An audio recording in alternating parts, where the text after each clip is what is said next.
Always sip on my own. Don't need you all in my zone. Spend so much time alone while I'm riding trap on my chrome. Always sip on my own. Don't need you all in my zone. Spend so much time alone while I'm riding trap on my chrome. Been out of these streets,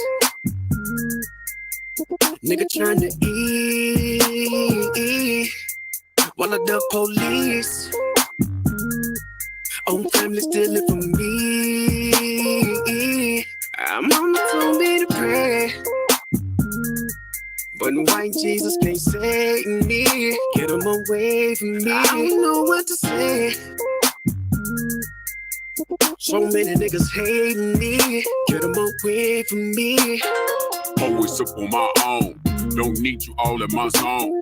Spend so much time alone while I'm riding trap on my chrome. Always sip on my own. Don't need you all in my zone. Spend so much time alone while I'm riding trap on my chrome. Always sip on my own. Don't need you all in my zone. Spend so much time alone while I'm riding around with my chrome. Always sip on my own. Don't need you all in my zone. Spend so much time alone while I'm riding around with my chrome. Trying to keep it on the true side, nigga. Laying low to play it cool now, nigga. Ass niggas on the team, I've been known to get the green ever since I was 2'5", nigga. Coop hanging out the roof, nah, nigga. Cause I ain't stunting on them. Put my whole team on so they ain't wantin'. When niggas doing bad, you know that they be hating on you. Get the hoping that you fall, they be waiting on it. Bullshit get bread from the envy. Best friends get to looking like enemies. When you got it in this bank account empty. Perfect recipe to brittle out of jealousy. Looking from a bird's eye view. Learn from everything I've been through. Told my baby girl, if you ain't spending life with the nigga, never let him put a dick up in you. Cause if a nigga wrong, I'ma check that shit. And when you paper long, never flex that shit. Told my son, when you getting money, never took it to a bop and flip it over, then invest that shit. Give a lot of game, trying to bless my kids. Gotta keep it real, that's the best shit. Got hitters up and feel it back in Texas. When I get up on track, yeah, I wreck shit. Always sip on my own. Don't need you all in my zone. Spend so much time alone while I'm riding trap on my chrome. Always sip on my own. Don't need you all in my zone. Spend so much time alone while I'm riding trap on my chrome. Always sip on my own. Don't need you all in my zone. Spend so much time alone while I'm riding around with my chrome. Always sip on my own. Don't need you all in my zone. Spend so much time alone while I'm riding around with my chrome.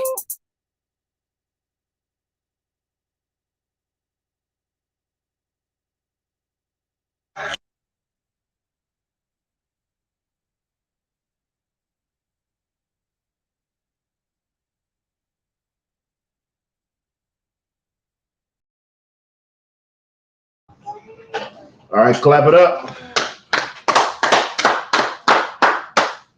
All right, we are the Israelite School of Universal and Practical Knowledge, started out of 1 West 125th Street, Harlem, New York, under the Commanding General Yohana.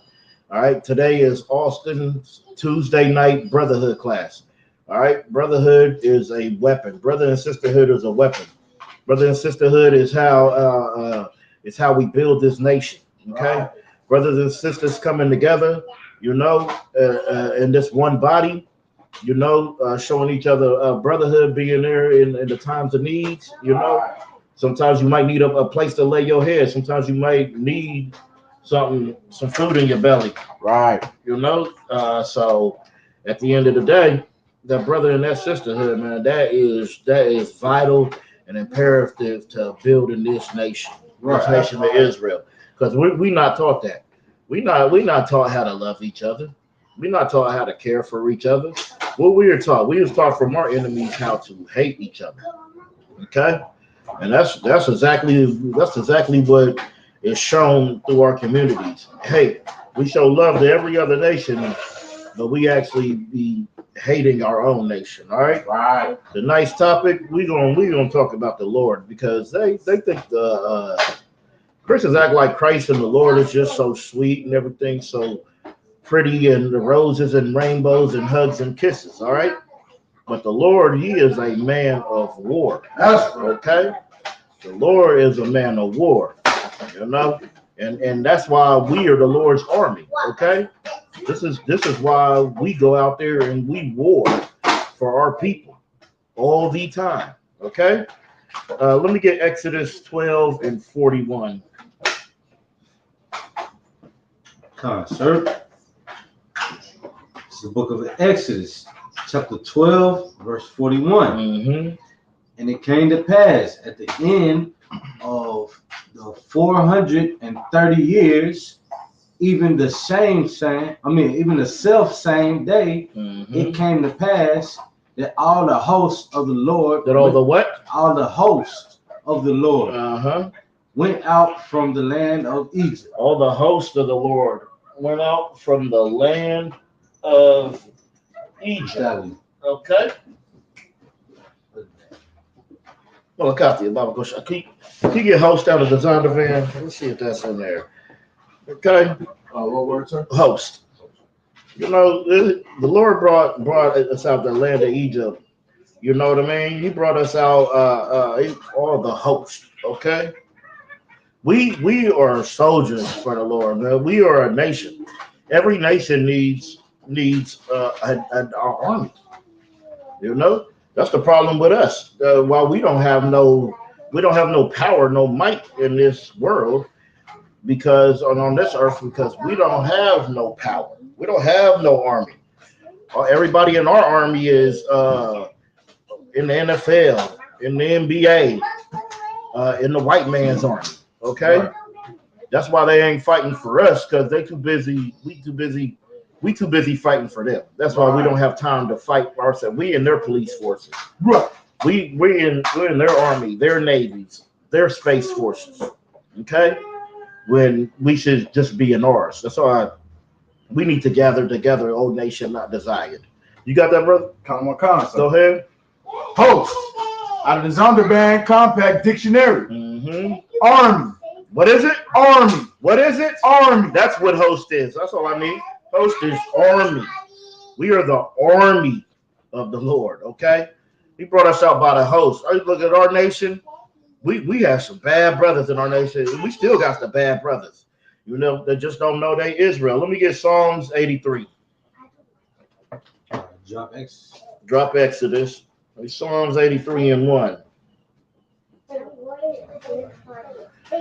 going to get a little understanding. Psalms 83, 81. No, 83 verse 1. Oh, Psalms 83 verse 1. Mm-hmm. A song or a psalm of Asaph. Mm-hmm. Keep not thou silence. Yep.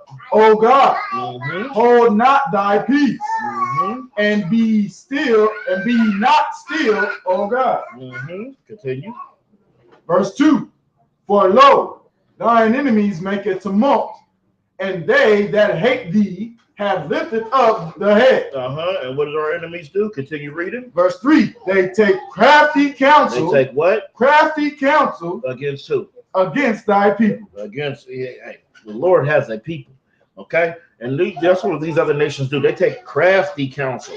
When they put in these liquor stores and gas stations in your neighborhood, they take a crafty counsel.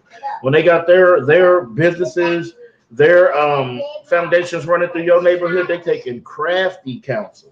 That's why the Arab's gonna sell you all the gas. The white man's gonna run it. The Chinese gonna make the best barbecue. You know, niggas love some Chinese barbecue or some Korean barbecue. They swear it's the greatest. The Africans gonna come up and sell all their oils and stuff to you. So all these other nations are gonna be in your community, you know, and that's what they do. They come and they read that part one more time. They do what? Come on.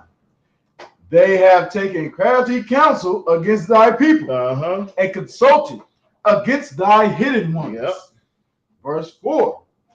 They have said, come and let us cut them off from being a nation. See, you cut off from being a nation. That's why you don't know that you Judah, or Benjamin, or Levi, or Simeon. You just think you Black, Jamaican, Puerto Rican, Native, this, that, because you was cut off. Okay? They take crafty counsel, all right, and they cut us off from being a nation, as they still do today. That's why they renaming you all the time, reclassifying what you are as a black or Hispanic. Continue reading. Come. Verse. They have said, "Come and let us cut them off from being a nation." That the name of Israel. That the what? Name of Israel. You see, that's what they cutting it off. So the name of Israel will what? May be no more. That's what they want. They want you to know more. They don't want your name. They don't want you to know you Israel. They don't want you to know you got a power. Continue. Maybe no more in remembrance. In remembrance. They don't even want you to be remembered. That's why in slavery, they completely cut you off from your heritage. That's why you don't know who you are. That's why you are Jackson, Smith, Hernandez, or Rodriguez, because of that. Okay? Continue reading. Come. See who these people are. Verse 5. For they have consulted together with one consent. Yep. They are confederate against thee. Verse 6.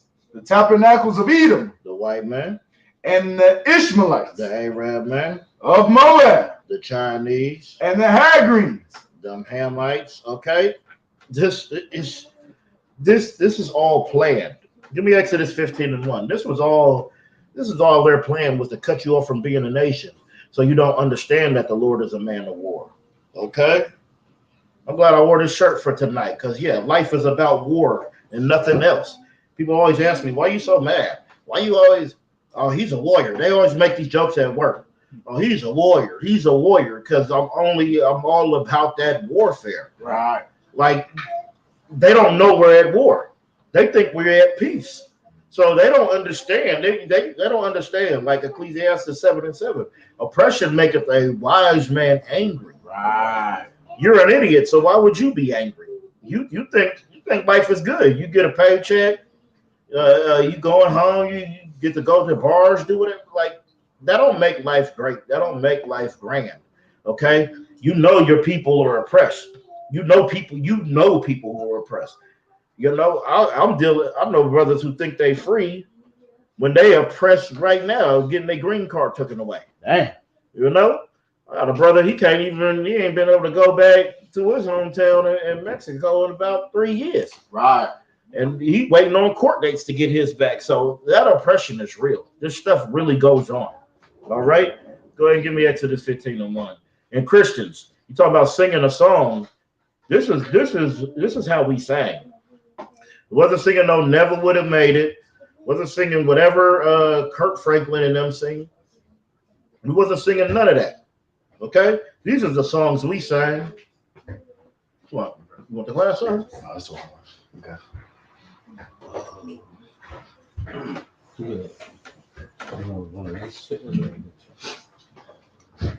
Exodus 15:1. All right. This is the book of Exodus, chapter 15, verse 1. Then sang Moses and the children of Israel this song unto the Lord, and spake, saying, I will sing unto the Lord, for he had trumpet gloriously. Triumph gloriously, right? Oh, triumph gloriously. And he said, this is the song we sing. This is what we sing. We're not singing those Christian songs that y'all love. All those feel-good songs. We sing about the stuff that really happened. Continue. For he had triumphed gloriously. The horse and his rider had he thrown into the sea. Give me some more. Verse 2. For the Lord is my strength and song. Lord is my what? Strength and song. Damn right. The Lord is my strength and song. Continue. 4. Is my strength and song, and he is become my salvation. And keep going. He is my God. Continue. I will prepare him a habitation. My father's God. I will exalt him. This is how you exalt the Lord. You talk about how he triumphed over your enemies.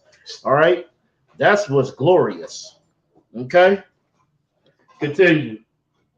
Verse 3. The Lord is a man of The war. Lord's a man of peace. A man of war. Hugs and kisses. A man of war. Rainbows and A balloons. man of war. And lucky clovers and whatever. A man of The war. Lord is a man of war. That's right. You know, life is about warfare. Right. You don't understand that because you're Christian. Right. And Christians think that the time of war is over and it's nothing but love and peace. They think the war already happened.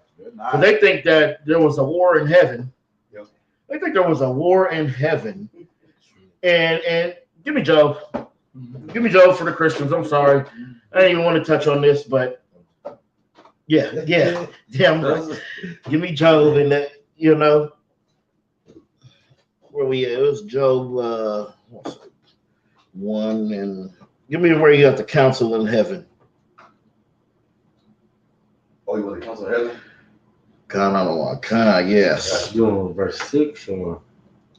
Yep, I wanted where he's I wanted where they was I think we start from 6. 5. Probably give them more content. Nope. 6. Yep, I'm going straight to it.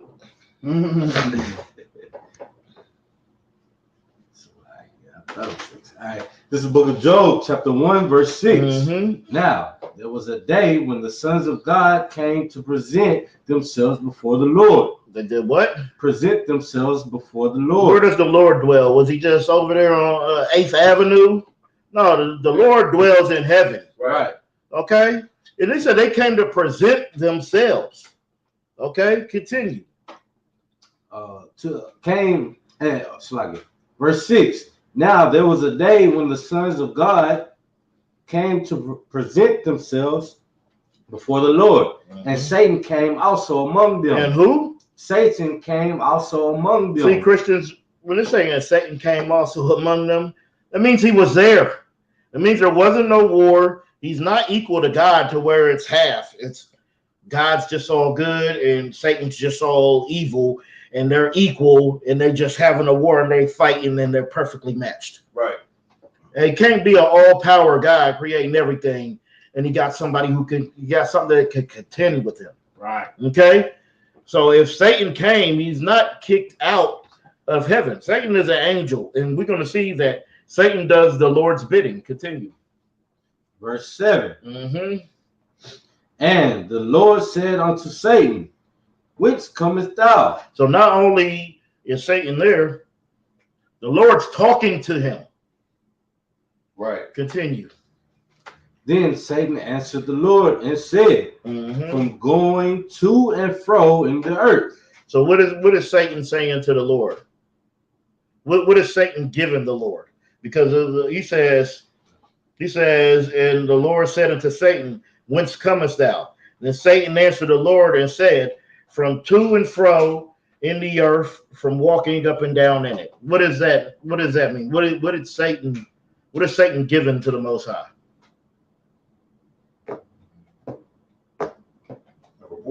A report. He's giving a report. Right. He's asking, what have you been doing? He's like, well, hell, I've been working. Right. That's what I'm doing. I'm working. Right. I've been walking on, man. You know how big this place is. You created it. I'm all over. Right. I'm all over working. Okay, continue. Verse 8. And the Lord said unto Satan, hast thou considered my servant Job? What did the Lord say? Hast thou considered my servant Job? So no. So Christians, the devil didn't make you do it. All right. Okay. We're gonna drop that. Get back to the lesson. I just want to touch on that real quick because it's nonsense that they be teaching. Oh, you got something? I was going to ask you, do you still want the council of heaven? Oh, yeah. If you got it, go ahead. All right. We're going. All right. This is the book of 1 Kings, chapter 22, verse 19. Mm-hmm. And he said, hear thou, therefore, the word of the Lord. Mm-hmm. I saw the Lord sitting on his throne. Saw the Lord where? Sitting on his throne. Mm. And all the hosts of heaven standing by him on his right hand and on his left. And the Lord said, who shall persuade Ahab that he may go up and fall at Roth Gilead. Mm-hmm. And one said on this manner, and another said on that manner. And there came forth a spirit and stood before the Lord and said, I will persuade him. And verse 22. Yeah. Verse 22. And the Lord said unto him, wherewith? And he said, I will go forth, and I will be a lying spirit in the mouth of all his prophets. And he said, thou shalt persuade him and prevail also. Go forth and do so. That cuts anything of y'all saying the devil made me do it. That's right. The Lord controls everything. That's right. The good, the bad, the terrible. All right. That's why it's called a terrible power. Right. And also what's so heavy is like the Lord, like, you know, with their counsel in heaven, like, you know, the Lord knew to send, you understand, one of his angels to send a lying spirit. Why? Because the lying spirit was already in Ahab anyway. He was already a liar. Damn right. And that's why the Lord's going to send things to tempt you that you already are fighting with. You're already dealing with it. So like, Most High in Christ. Clap that up. All right, 12:50, Exodus 12:51. Yeah. That's y'all gotta understand, man, how this works. Y'all gotta take the spookism off of everything. See, that's the thing. These Christians, these blackity blacks, these Nation of Islam, they make everything just so damn spooky. Right. When you just gotta sometimes just thinking, just regular common sense. But let me put it this way: just regular practical knowledge. Right. Simplify a lot of things for you. That's what I love about us in the UPK, man. We make it simple for you. Right. You know, make it simple for your simple minds that's out there. Because you thinking all this crazy stuff. You thinking, drop that. Just give me Exodus 12:51. Come on, sir. The book of Exodus, chapter 12, verse 51. Mm-hmm. And it came to pass the self same day that the Lord did bring the children of Israel out of the land of Egypt by their enemies. By their what? By their enemies. By their what? By their enemies. Read that word again, Oster Tamakia. Enemies. Armies. The water. He brought us out of the land of Egypt. By our army. Damn, I almost said enemies. By our armies, okay? We are our army, man. The Lord is a man of war. That's why you see us. We're not just out trying to look rough and tough and all that. Right. We are rough. We are tough. You know, we about our Father's business, okay? Right. And he's a man of war. Our Savior, Yahweh Shai, is a man of war. So, goddamn it, you better be a man of war. You better understand what you're dealing with. There is powers and principalities and spirits out there that you're going to have to battle against, okay? Just like your enemy, you got to understand, you got this physical world beating you down, you got the spiritual world beating you down. Everything is about war. Right. Whether you're warring with yourself, you warring with another nation, and most of us is warring with our own damn nation. That's right. Give me Ecclesiastes 7:7, man. Because I want to say we were so rough and tough, and you guys are just so angry. I'm mad all the time. Got the beards, them boobs and braids, and they're just so angry. Right. What is many water? What happened to them? What happened to them that they're just so angry? Right. Well, when you start to understand this knowledge, when these oracles start opening up their mouths and speaking to you, and you start understanding, you're gonna be pretty pissed off as well. When you realize what happened to you, when you realize you born in this world without a shot. Good night. You born already down. You born into an alcoholic father, a drug addict, dope fiend mother. You know what I mean? Surrounded by crime and violence. Right. You born down. You know, you born into a ghetto. They taking you home, and you hearing gunshot your first night out the hospital. That's why there's a lot of us will sleep through some gunshots. Right. You're not even thinking about looking out the window. Like that's just like extra noise from the TV or the fan being on. Right. There's no difference. You know, you born into the low income. You born into low education. They don't care. They don't teach you no real history. Right. If they teach you what the ISUPK is teaching you, they're not teaching you a damn thing. Right. You going to school for what? That's why most of us we can't engage good at school. Right. Because you teaching us lies, and there's something in your spirit that you just can't help. But you can't get down with it. You like, why do I need this information? I used to always say that. How is this information going to help me later in life? Right. Like, this ain't my community. Y'all never taught me about my community. For us, for so-called blacks in the Spence, they teach us basically at slavery is when our history starts. Right. So what happened to everything that came before we was brought here for slavery in America? Right. They don't teach you no real history. They're going to teach you that you was some jungle bunny in Africa running around half naked, and they captured you and they civilized you. You're going to say they taught you how to bathe. I watched the damn slave movies. Them devils look dirtier than the Africans. Hey. I'm like, good night. So it's and it wasn't Africans on the Africans sold Israelites. That's why I like you wasn't just a jungle bunny running around. They knew what they wanted. They wanted certain people here in Carolinas who could produce rice. They wanted certain people in these certain places. They knew what we could do. Okay. Ecclesiastes 7:7. Ecclesiastes or Ecclesiasticus? No, Ecclesiastes. Salakia. Come on, Ecclesiastes chapter 7, verse 7. Mm-hmm. Surely oppression maketh a wise man mad. That's what I say, man. Come on. It's wise. Oh yeah, keep going. Yeah, you're right. Come on. Surely oppression maketh a wise man mad, and a gift destroyeth the heart. See, oppression make a wise man mad, but you know, if you silly and simple-minded, they can just give you a little gift and you happy. Right. You know, you're not mad about being poor because they give you food stamps.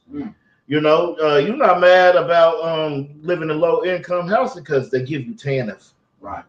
You know what I mean? They're giving you these little gifts, and you taking these gifts, and you're feeling great because you could get a little bit of assistance, a little bit of help, a little gift from them. Right. Well, you got to understand that gift is nothing. That gift is destroying your heart. Right. Because that gift will make you turn on your brothers. You know, just like the gift of that housing or that child support. How it destroys your heart is if you kick this man out, we'll give you this. Yep, that's right. You're not gonna be your man no more. You get Jerome out of there. Right. You better call Top. You get him out of there. Right. And then I'll be your man. I'll come in. I'll take care of you. Oh, you need your rent paid? I'll pay your rent. Oh, you need a phone? All right, I'll give you a phone. Oh, you need to eat? All right, I'll give you food. Because they're going to give you that TANF, the Obama phone, and them food stamps. Yeah. And as long as you don't have a strong man up in your house, they don't want that. They cannot stand that. All right, let me get 1 Samuel 16 and 18.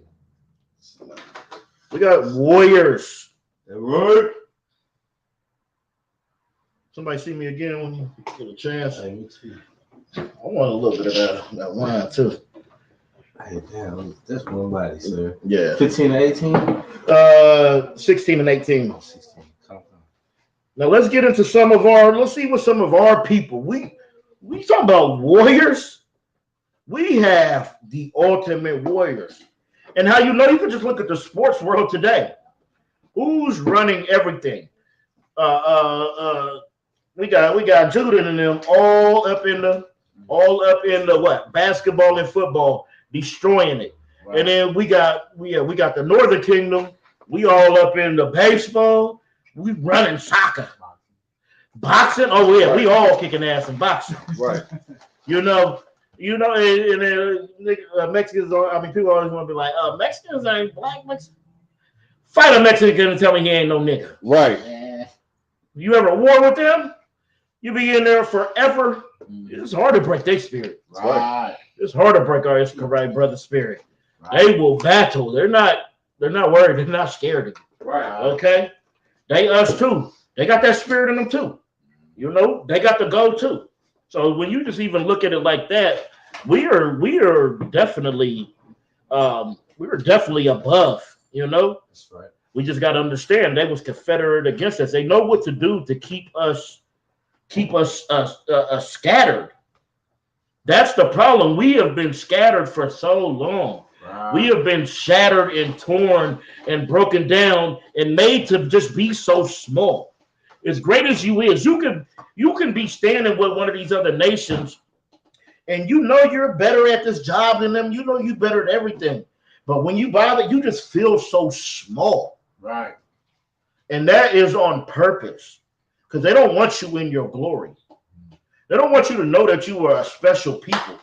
That's supposed to be unto the Most High. Because, you know, if you did good night, you would understand. Right. Like I understand that this is a coworker.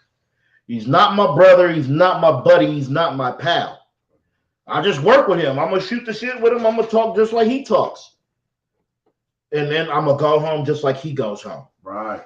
They don't invite you over to nothing, and if they do, it's I remember, you know, I used to be hanging out with the Hamites all the time. You know what I mean?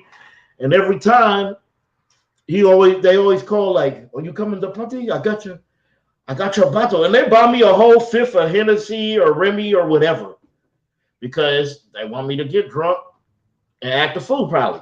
Right. You know what I mean? But I'm not gonna be your show. Right. Okay? I'm not gonna be your damn show. Let me get what I asked for. Come. This is 1 Samuel, chapter 16, verse 18. Mm-hmm. Then answered one of the servants, Yep. and said, Behold, I have seen a son of Jesse, the Bethlehemite, that is cunning in playing. That is what? Cunning in playing. Continue. And a mighty vigilant man. A mighty and valiant man. Oh, a mighty valiant man. And a man of war. And prudent in matters. And a comely person. All right, we're gonna read that one more time and take it slow. All right, read that one more time, brother. Loud and proud. 1 Samuel chapter 16, verse 18. Then answered one of the servants. All right, and said, because that's when he knew he was going to the Lord. I believe, Samuel was going to find King David. You know, because David was going to be the king. Okay, especially for after what Saul had did. All right, so because really the lineage should have never left from Saul. Like it could have been Saul's family ruling the whole line all the way down. You know, exactly. But you know, it's not. So he was out there looking, and they spotted King David, and it says what? I've seen a what? And said, Behold, I have seen a son of Jesse the Bethlehemite. All right, so Jesse the Bethlehemite, and they talking about his son. They talking about, keep going. I want to see if this, keep going. Come. That is cunning and playing. Cunning and playing. He out there, he good, you know. So we be cunning and playing. Yeah, we got those. He got those fierce hands. Right. You know, he got those fierce hands. All right. Continue. And a mighty valiant man. And a mighty valiant man. I mean, this is just an excellent brother all the way around. Continue. And a man of war. And a man of what? War. No, a man of peace. A man of war. He's young and he's out there a man of war. Getting it and doing it all. Continue. And prudent in matters. And prudent in matters. Let's look up that. Can somebody pull up that word prudent? I don't know if it's in there. It might be, but if not, let's get the definition.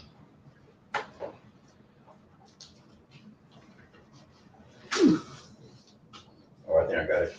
All right.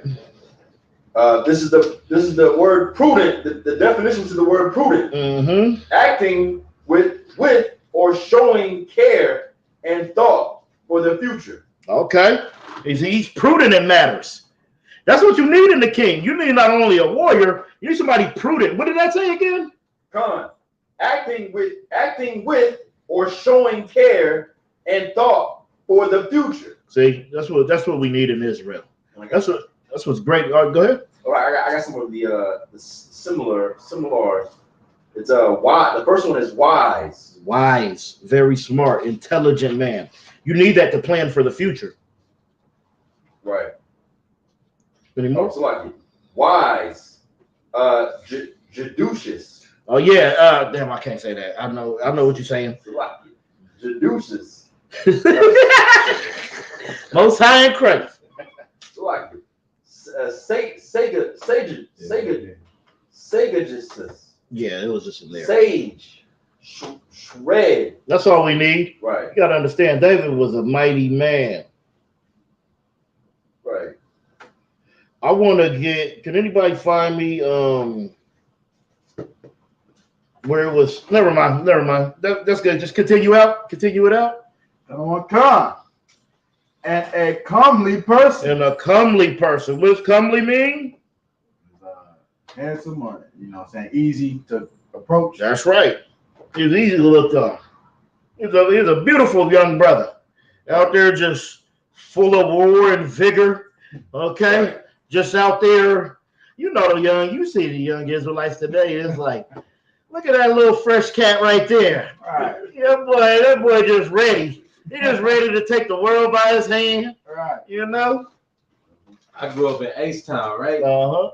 And you'd only hear this from the elite young niggas, from the old niggas talking to them. Yeah. Man, that young nigga got fire in him. Yeah. You know what I'm saying? Yeah, and they see it in you. Yeah. They see that spirit in you. I was like, what does that mean? That joint's hot. Let's get Nehemiah chapter 13, verse 20. Yeah, Nehemiah was nobody to play with. Nehemiah, 13 and 20, where we're going to start. Nehemiah is no one to play with. I believe that's who sent them the bear on the kids. Yeah. He don't, because they called him bald. Right. You know? Nehemiah has nothing to play with. The priests and prophets are nothing to play with. Right. You know? Right. And y'all want to make light of this heavy duty. You can't make light of this heavy duty of this priest work just because you don't understand it. You're not a part of it. So you just don't got no understanding. Whenever you get that, you can read that. This is the book of Nehemiah. Mm-hmm. So put this on screen. This is the book of Nehemiah, chapter 13, verse 20. Mm-hmm. For the merchants and the sellers of all kinds of war lodged without Jerusalem once or twice. Verse 21. Then I testified against them. Hold on, let me say one thing. And lodging, they over there like selling their stuff. They lodging around, just like they can come to your communities and sell stuff and then take the money and run out your community. Go do whatever the hell they do. Right. Continue.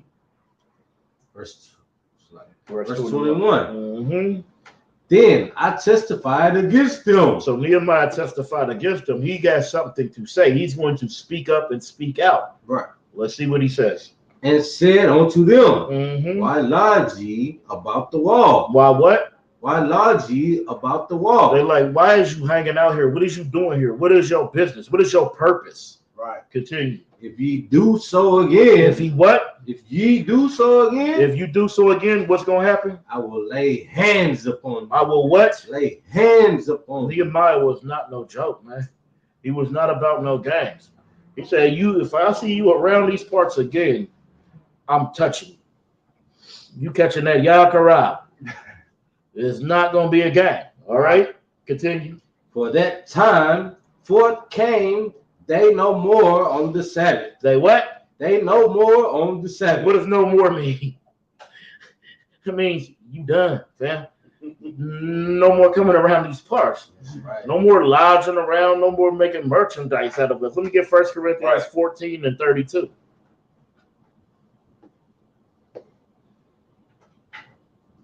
Yeah, you got to understand, man. These priests and prophets, man. You want to know why we got this spirit of warfare? Want to know why we men of war? You gonna find out tonight. That's right. 1 Corinthians chapter 14, verse 32. Mm-hmm. And the spirits of the prophets are subject to the prophets. And the spirits of the prophets are subject to the prophets. What does that mean?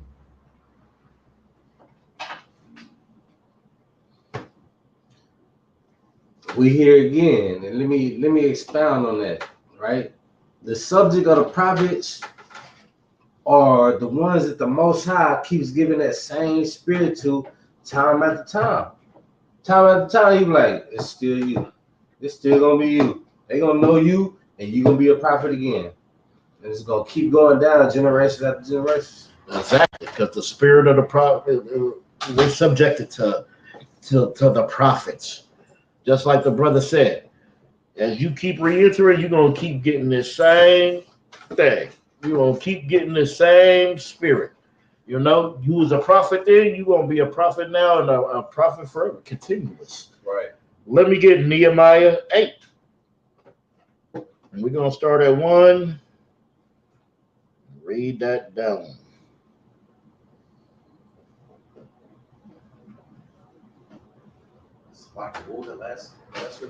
That's 1 Corinthians 14 and 32. 1 and 8 and 1, sir. God. This is the book of Nehemiah. So like, let me make sure it's up on the screen. Yeah. All right. This is the book of Nehemiah, chapter 8, verse 1. Mm-hmm. And all the people gathered themselves together as one man into the street. So all the people gathered themselves together as one man in the street. All right. You want to understand and know why IRCPK holds camp? Right. This is why. This is what they did before. This is what our forefathers did before. They held camp out in the street. That's why I said they all came together as one. When we are out there at camp warring, we are one. That's right. One body.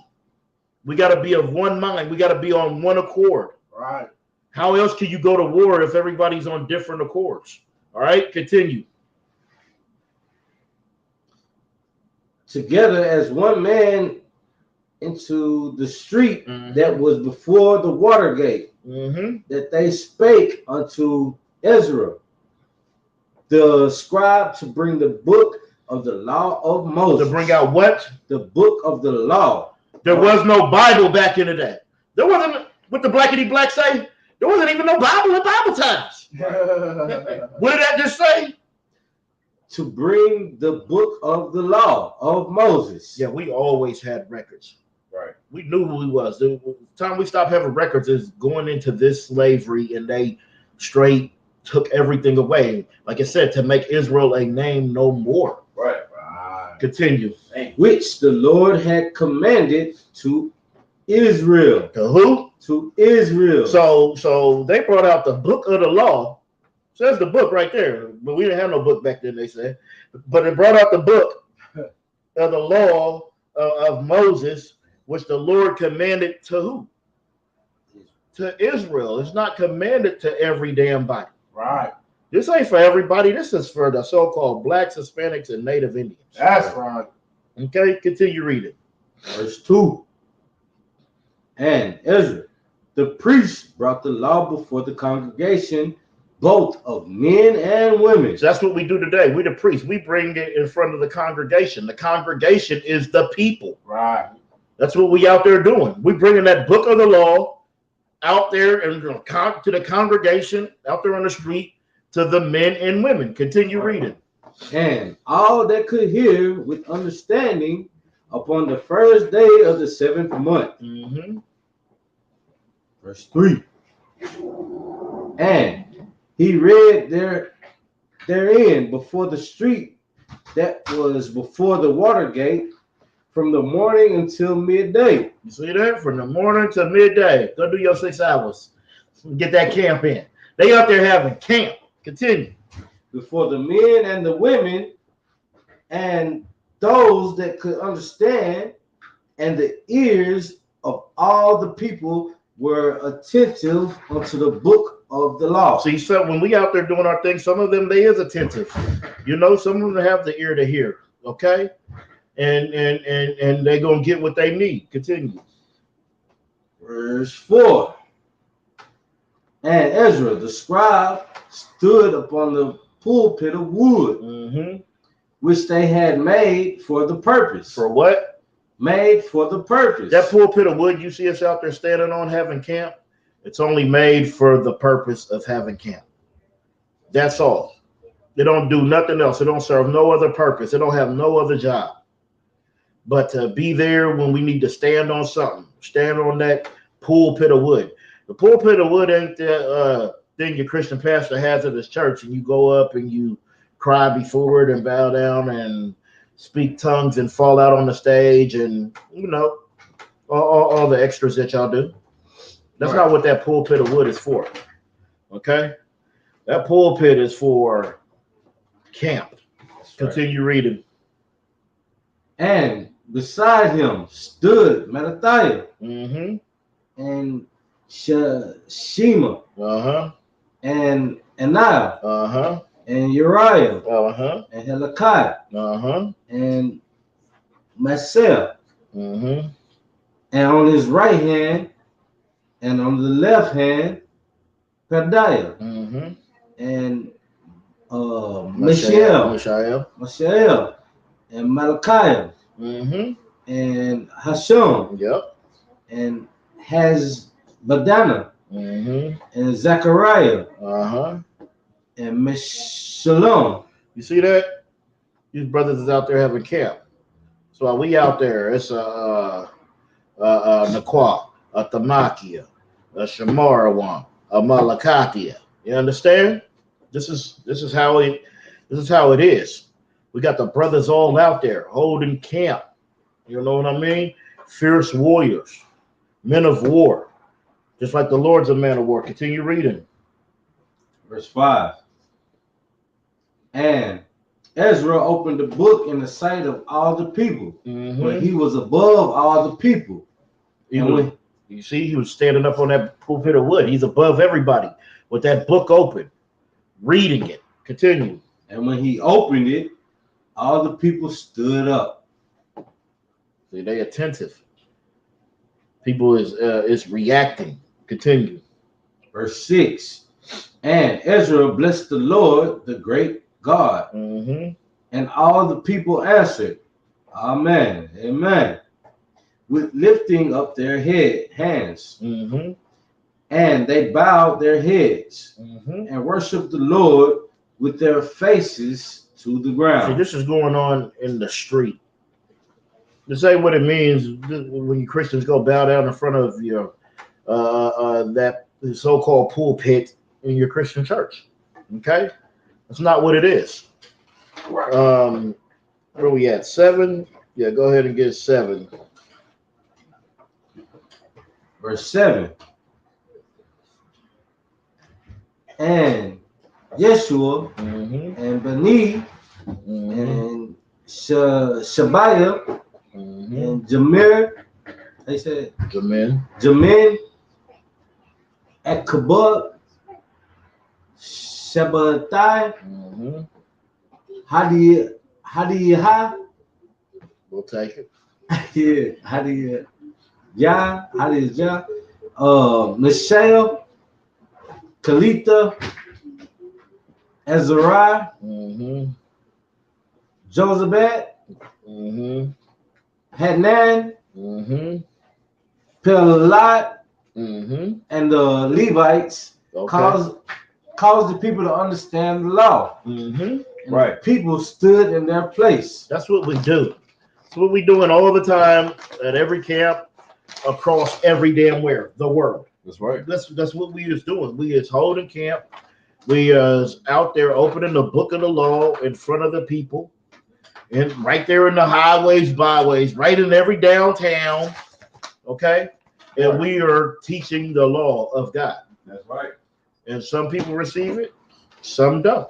Okay, If he have an ear, let him hear. Continue reading. Verse 8. So they read in the book of the law of God distinctively, and gave the sense and caused them to understand. And gave the what? Gave the sense. And caused them to understand the reading. That's what you need. You need the priests and prophets so you can understand the reading. Right. You think you're just gonna open this book and understand what it says? No, because doing that, you're gonna think a snake bit an apple in the damn garden. Right. Okay. You don't think Christ died for everybody. Okay. Right. You just open it up and just think. You're gonna think the law's done away with. Okay. You're gonna think salvation is for everybody and not just for the Jews. Okay. You're gonna think Christ is God.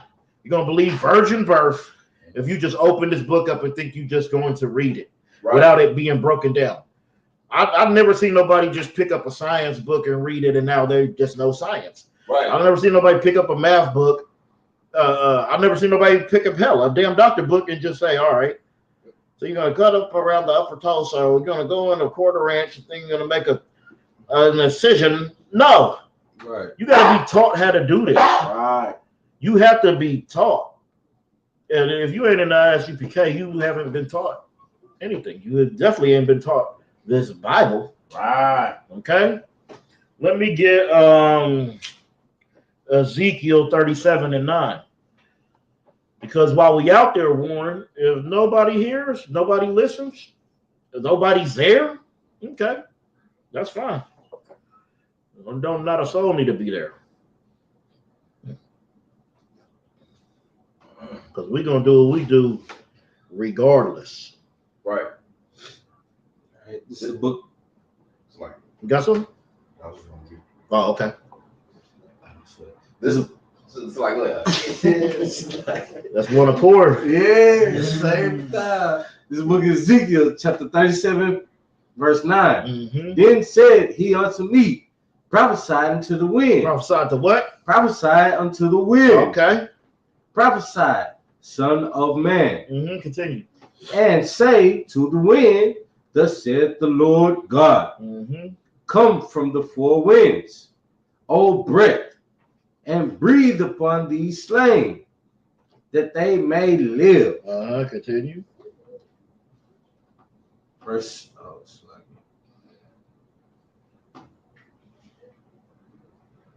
10.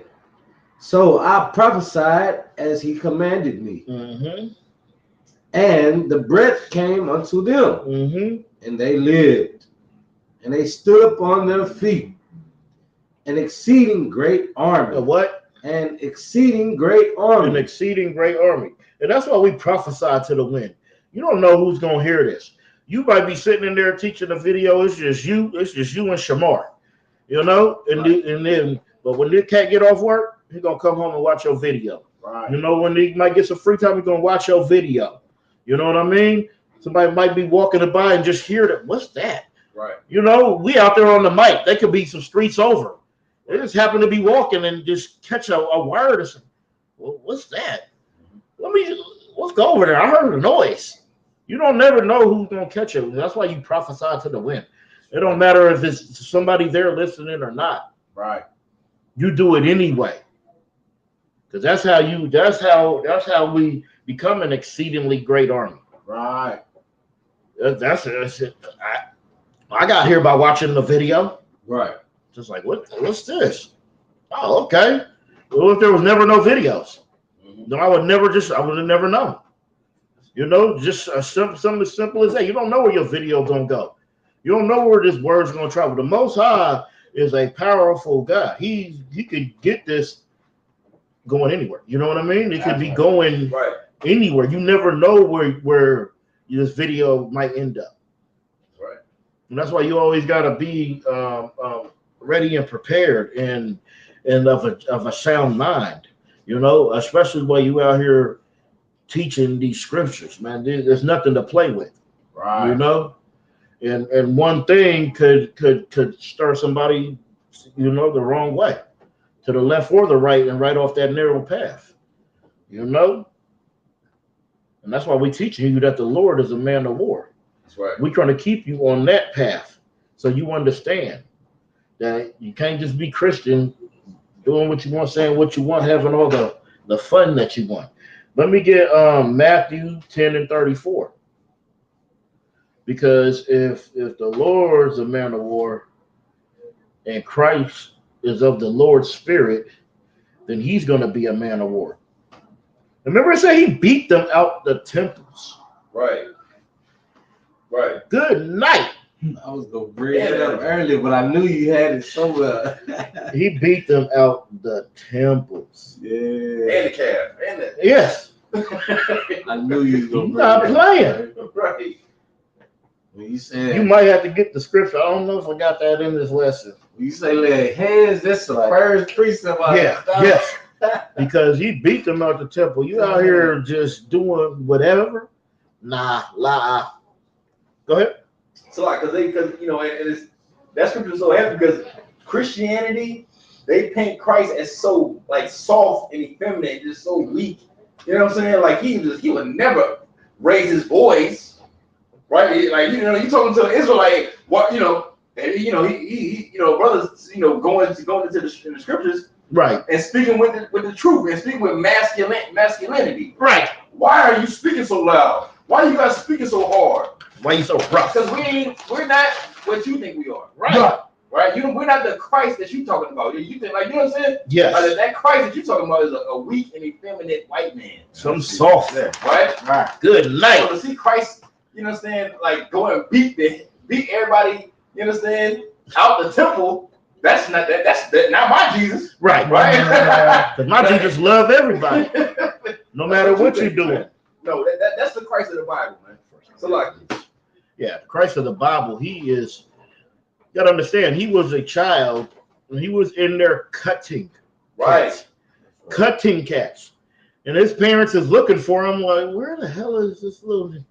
And then when they finally found him in the temple, cutting grown men. Just imagine we over here discussing, and we got a young brother in here just destroying us. Okay? Right. You're going to be like, damn. Right. So he told them, hey, he said, what was you looking for me for? Right. He told his parents that. Does that sound like a sweet little white boy? I guess it does sound white. I guess it does. Because he's right, told his parents, why are you looking for me? Good night. Right. Why are you looking for me? Right. Hey, don't you know about my father's business? Right. Man. And he was in there warring already. Damn right. There's many different type of warfare. Not all warfare is sometimes it's mental. Sometimes you got to mentally war with somebody. Right. Especially somebody bigger and stronger, sometimes you gotta outsmart them. Right. Okay? It's not, hey, there's different kind of wars. All right. There's different kind of wars. It's not just throw a bomb here, throw a bomb there, send a troop here, send a troop there. No. What you got? Matthew chapter 10, verse 34. Think not that I am come to send peace on earth. Christ said, I didn't come to send peace. Think not. What makes you think that it's going to be so peaceful? With all the wickedness that goes on, with all the horrible things, with all the terrible things, what makes you think that I'm coming for peace? Right. Christians think they're going to be saved in some rapture. That's the problem. All of them believe that they're not going to be here for the tribulation. Right. Good night. That's what they call 1,000 years tribulation. and then y'all ain't gonna be with me, but you'll get your chance. If you can survive this, you get your chance. You get deny the microchip. right. Yeah. As long as you don't put that microchip in your right palm or your forehead, You will live. you will live. Right. Because that microchip says 666. Right. And with the rapture. That's what they said. They think they're going to be in some rapture. They're not. Right. They don't know what the real rapture is. That's right. And I ain't going to tell you. Right. Destroy for lack of knowledge. Good definition. Because it's not for this class. We'll use that for a different class. Continue reading.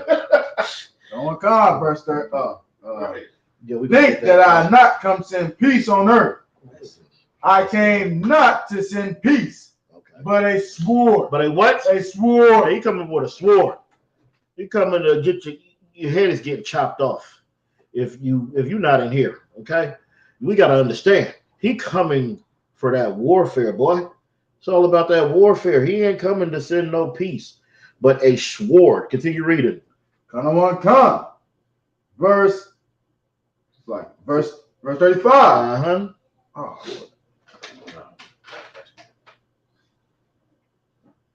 Verse 35. For I come to set at variance against his father, and the daughter against her mother. See, that's how I come to set a man against his father, a son against his daughter. Continue. And the daughter against her mother. Uh-huh. And the daughter-in-law against her mother-in-law. Uh-huh. Verse 36. And even with that goes on today. Right. Just like you coming in the truth. People coming in the truth is setting a variance between a father and son, a mother and daughter, a mother-in-law, and why you bringing my baby into this? Right. Into your beliefs, your thoughts. Right. That's your thoughts. Those are your. No, the Bible says that right now. Just like they say, if you really serving Christ, they're gonna hate you. Right. You hate it. That's why I don't understand how Christians will read that, but Christians are not hated. Christians are loved. Right. Christians are accepted everywhere. Right. Where can you not go as a Christian? You can go any damn where. They love you everywhere. There's African Christians, there's Chinese Christians, Arabian Christians, like that. Jewish Christian. Like, come on. Good. Right. We Christian. Like, damn, on Clubhouse, this brother said he's a Jew, Christian, and a Muslim. Damn. we everything. So just call me, I'm everything. I'm a bit and a piece of everything. That's silly. Right. Continue reading. That's silly. Come on, God. And the daughter-in-law against her mother-in-law. Mm-hmm. Verse 36. And a man's foes shall be they of his own household. Of what? Of his own household. Of what? Of his own household. That's where your troubles is, your struggles is. Continue reading. Come on, Khan. Verse 37. He that loveth father or mother more than me is not worthy of me. And why is that?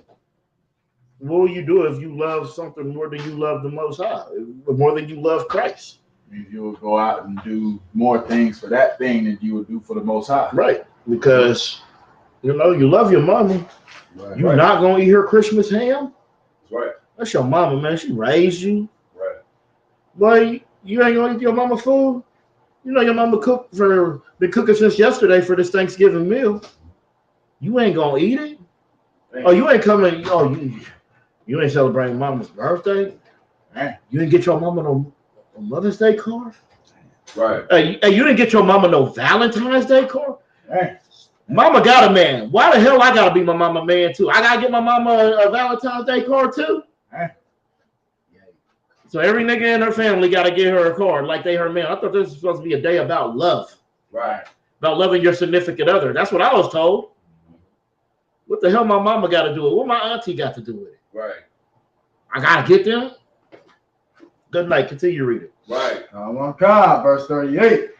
And he that taketh not his cross and followeth after me is not worthy of me. You have to take up your cross. You got a cross to bear too. You take up your cross and you fight. The Christians like to say that, right? You gotta fight the good fight, brother. You gotta fight the good fight, brother. They don't know what fighting the good fight is. Right. Pork, shrimp, crab, and lobster ain't fighting the good fight. Right. Homosexuality ain't fighting the good fight. Right. Okay? What's fighting that good fight? Taking up your cross. Fighting your demons. That's right. That's what the taking up the cross. Continue reading. Come on, come. Verse 39. He that findeth his life shall lose it. And he that loseth his life for my sake shall find it. What's that mean? So that means when you take on the law, statutes, commandments, and you love the Lord, you're gonna lose the worldly pleasures of the life of your life of the world. But then when you gain the Lord's love, you're gonna lose the world and gain Him. Okay, yeah. All right, read that one more time. Come on. He that findeth his life shall lose it. He that findeth his life. Because you finding these law, statutes, and commandments, that's what is exactly giving you life. Right. So you finding life, but you losing everything of the old. You losing everything of that old is being shed away. Right. Okay? You know, you're gonna lose some friends. There's some friends that ain't supposed to be your friends. Right. You're gonna lose your so-called delicacy of shrimp, crab, pork, and lobster and all that nonsense. You're going to lose all these things of the world. Right. You know, you're gonna lose your gang. You're gonna lose your set. You know what I mean? But you're going to gain something more greater because you are finding life. That's how you get life, is those law, statutes, and commandments. Continue reading. That's right. He that findeth his life shall lose it. Mm-hmm. And he that loseth his life for my sake shall find it. So when we lose all that life and we find Christ, and you giving up that old man for that new, that's how you find life. That's what life is. These law, statutes, and commandments. That's right. Following Christ. Christ followed the law, statutes, and commandments. Right. Okay. Let me get Romans 9:3.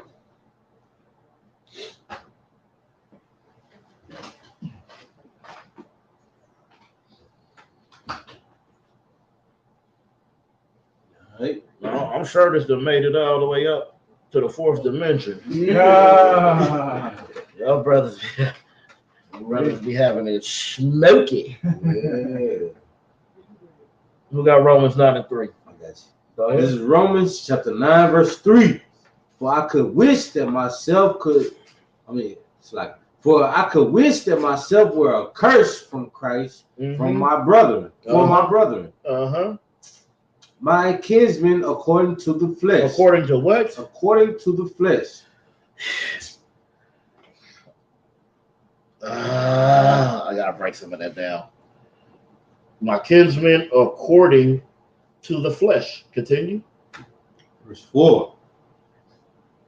Who are Israelites? Who are what? Israelites. What? Israelites. Who are Israelites? Continue reading.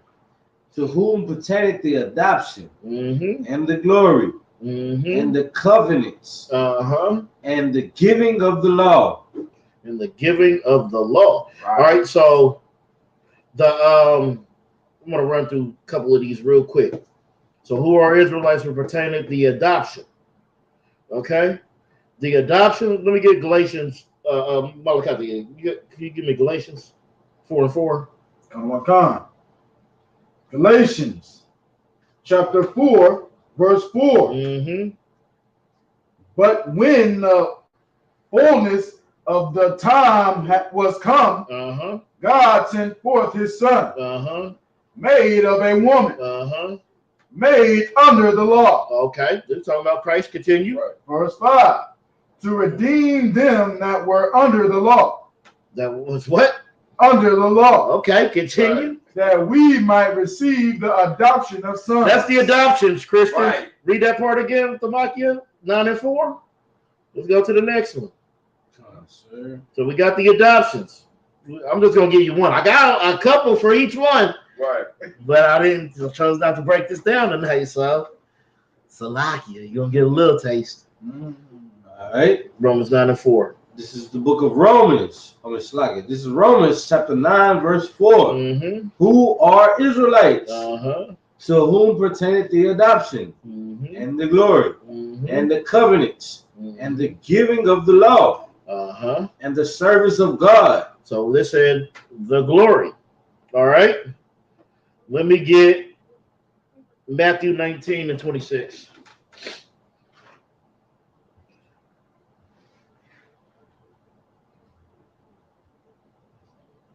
Actually, start at 27 for time's sake. Just gonna do 27 and probably 20. Yeah. Just start at 27 for time's sake. Let me get this scripture again. Matthew 19 and 26. I need somebody to stay at Romans 9 and 4.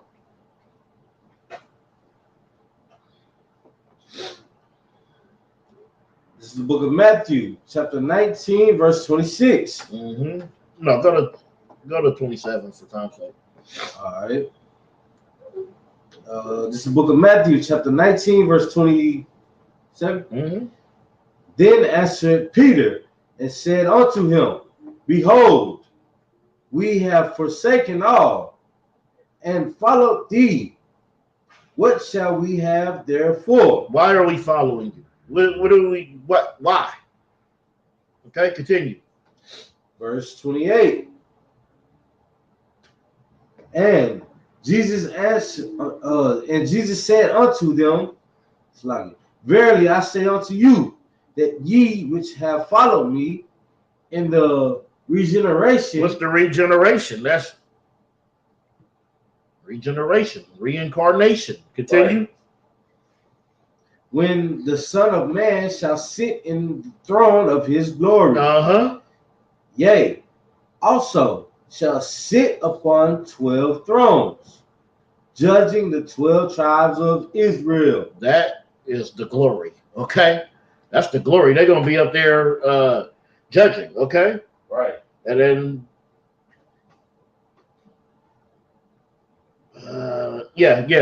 read 29. We got to. Just sum it up. Verse 29. Mm-hmm.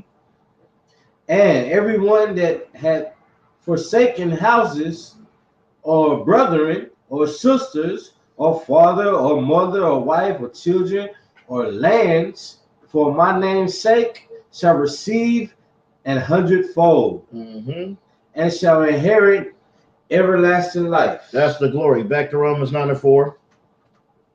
Romans chapter 9, verse 4. Who are Israelites? To whom pertaineth the adoption, and the glory, and the covenant. And the covenants.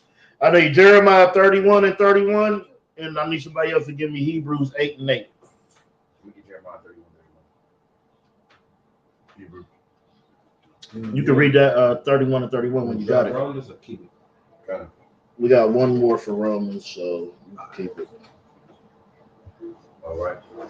This is the book of Jeremiah, chapter 31, verse 31. Behold, the days come, saith the Lord, that I will make a new covenant with the house of Israel and with the house of Judah. See, with the house of Israel and the house of Judah. The Lord's going to make a new covenant. Read Hebrews 8 and 8. Hebrews. And then hold that, because I'm going to have you get, we're going to run through three of them. Hebrews chapter 8, verse 8.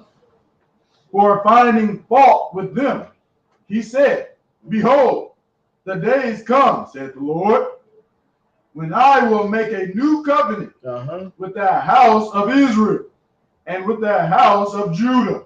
I'm telling you, Christians, you said the Old Testament's done away with. Why is it saying the same exact thing? Let me get Jeremiah 31 and 32. Gone. This is the book of Jeremiah, chapter 31, verse 32. Not according to the covenant that I made with their fathers in the day that I took them by the hand to bring them out of the land of Egypt, which my covenant they break. Good night. Hebrews 8 9. Hebrews chapter 8, verse 9.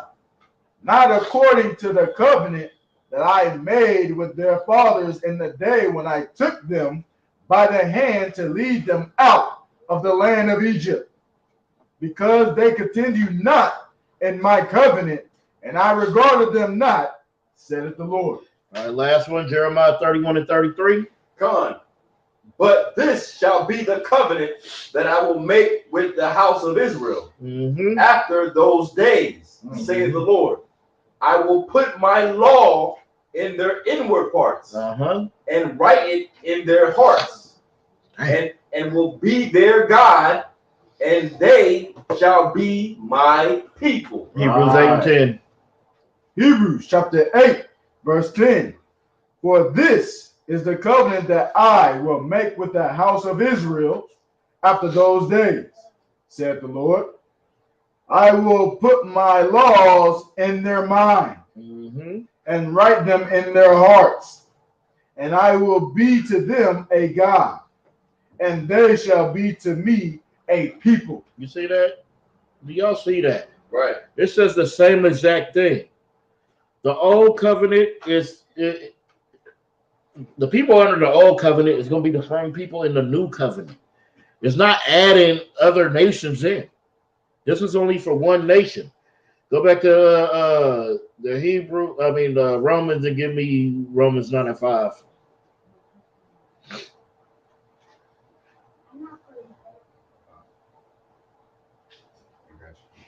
This is the book of Romans, chapter 9, verse 5. Whose are the fathers, and of whom, as concerning the flesh, Christ came. Damn. Who is over all. God bless forever. Amen. What flesh did Christ come from? Right. What flesh was the fathers from before Christ? The tribe of Judah. Not just the tribe of Judah, but The house of David. which is the Tribe of Judah. Israel. The nation of Israel. Right. That's who it's for. The nation of Israel. Let me get Mark 6:39. We were warriors, man. You were supposed to be a man of war. You know, the way you dress, your gait. You know what I mean? Your appearance, the way your face looks, the way you hold your face. And then what is that? 1 Corinthians 6, even 13, it said, well, no effeminate man inherit the kingdom. Right. The Lord don't want no sissies. So whoever told you to play the hell out of that tambourine, oh no, why people get so great at that, the tambourine? Right. Who gave that to you? Right. You great at it? Right. What you do in church? You sing? No, I play the tambourine. Right. When most of my shoulder get I'm tambourining. Right. Who's the best praise dancer? Yeah, who the best praise dancer? Tonight. I don't even know what the hell they be doing. Right. What is that? First time I seen that, I said, that's demonic. That's demonic. They got a demon? Right. Your face is painted and you. That's weird. Only face paint I want to see is in Rise when they was doing the crumping. Okay? If you ain't with Tommy the Clown, I don't want to see your damn face paint. Right. Okay? Good night. He said the best praise. I can't get over that. Damn. Man, they be praise dancing. Oh, we. Right. I seen the one girls out there, probably about 15, the littlest shorts I ever seen. You know what I mean? Like, Good night. That's praise dancing clothes. Hey. With your belly showing? Damn. Good night. Catching the hardest Holy Ghost ever. Right. Catching a real hard Holy Ghost. You know? And you got every pedophile in there watching you catching the hard Holy. Right. Good night. Let me get Mark 6:39. This is the book of Mark, chapter 6, verse 39. And he commanded them to make all sit down by companies. By what? By companies. Hey, in the army, they say that, right? That's what they call it, right? You're part of this company. You're Bravo company. You're Alpha company. You're Charlie company. You're this company, that Delta. Okay? Continue. Sit down by companies upon the green grass. Verse 40. And they sat down in ranks. They sat down in what? In ranks. Okay. By hundreds. And by fifties. Damn. Is this not the home of the truth? This is the New Testament. He didn't say he sat down by bishop and what's some of the other ones they call themselves? Deacon. Yeah, deacon and Right. bishop and Gordon. Right. Christ didn't sit you down by ranks to be like, and I brought you here today. Right. Here's the usher. You didn't, yeah. Now give me your money. Like, what is that? Why can't you just use your regular damn voice? Right. And just talk. Regardless you're gonna say your message or not. What's all the nonsense? Okay? Read that, whoever got it. Verse 40.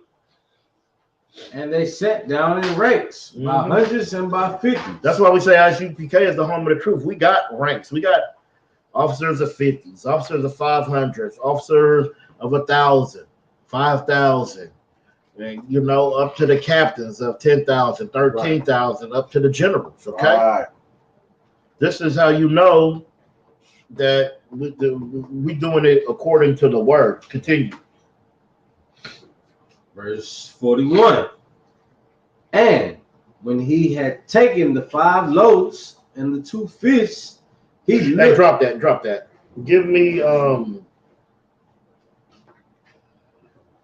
Give me First Maccabees 14:9. Yeah, I'm gonna just go there. We'll skip a couple.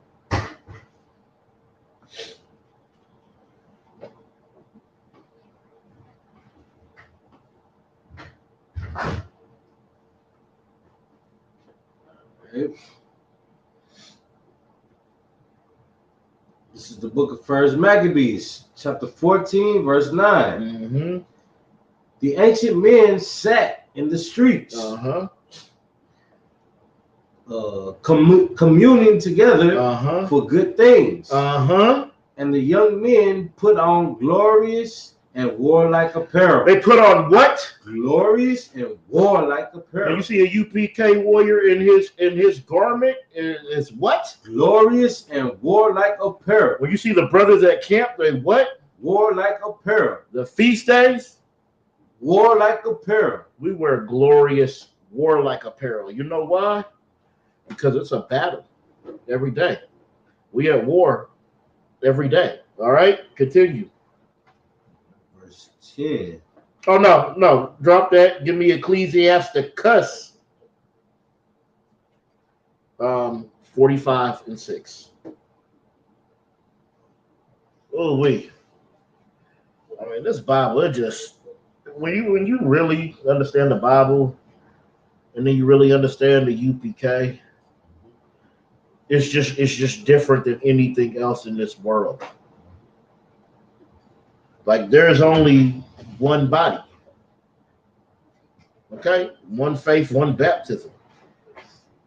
45:6. You can read it when you got it. All right. It's the book of Ecclesiasticus, chapter 45, verse 6. Go ahead. He exalted Aaron, and holy man like unto him, even his brother, for the tribe of Levi. Continue. The tribe of Levi, verse 7.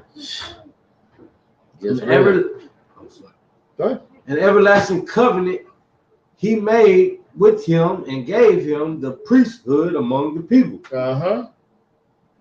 He beautified him with comely ornaments and clothed him with a robe of glory. Clothed with that robe of glory. Continue reading. Verse 8. He put upon him perfect glory and strengthened him with rich garments, with breeches. Yeah. Breeches. Oh, okay. With rich garments and with breeches, with a long robe and the ephod. Continue. Verse 9. Our brothers look glorious. Come to a Passover. If you so-called Black, Hispanic, or Native, make sure you make it to the next Passover. That's right. You want to see something glorious? You know, brothers show out. Right. You know, brothers is coming. Ooh wee. You be like, good night. Be like, I wonder what he wearing this year. Right. Boy, be fresh. You be like, good night. Who made that, huh? Right. Hey, the Passover was glorious. I seen things lighting up. I seen all kind of stuff at the Passover. Right. The Passover was glorious. I seen like the minds that brothers have to come up with these garments, to come up with these warlike apparels, you'd be amazed, man. You see some of the most amazing things in your life. Continue reading off Sister Maki. Verse 9. And he compares with the... Oh, drop down to 12.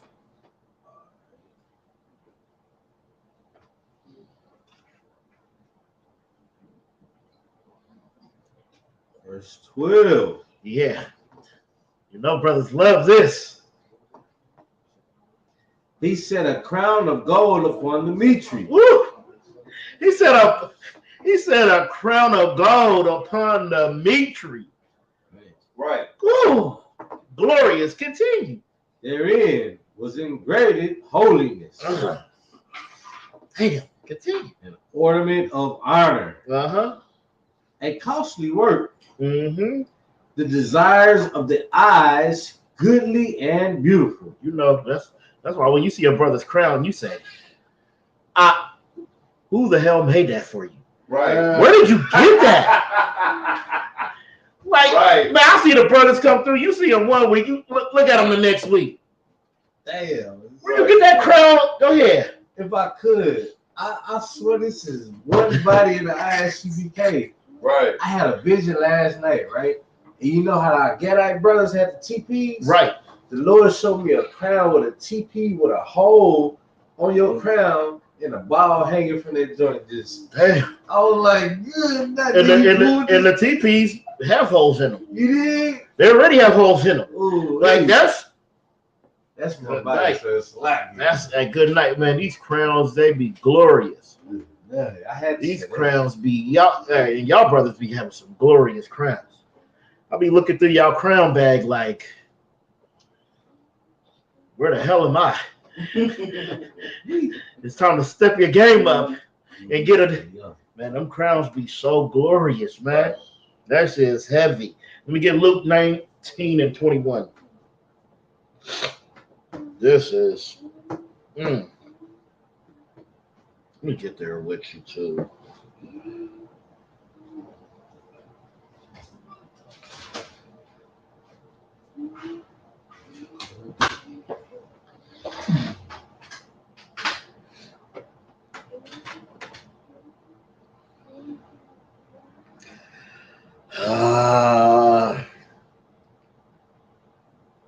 Yeah, for time's sake, just go where I told you. Yeah, I'm not about to break down that whole chapter right now. All right, let's switch. This is the book of Luke, chapter 19. Oh, yeah, hold on. If there's any questions or anything, y'all can chat them in the chat too, and Lord willing, we'll get to them. All right, that's the one. We can just keep going. It's the book of Luke, chapter 19, verse 21. Mm-hmm. For I fear thee, because thou art an austere man. Somebody give me the definition of austere. Christians, this is Christ. Right.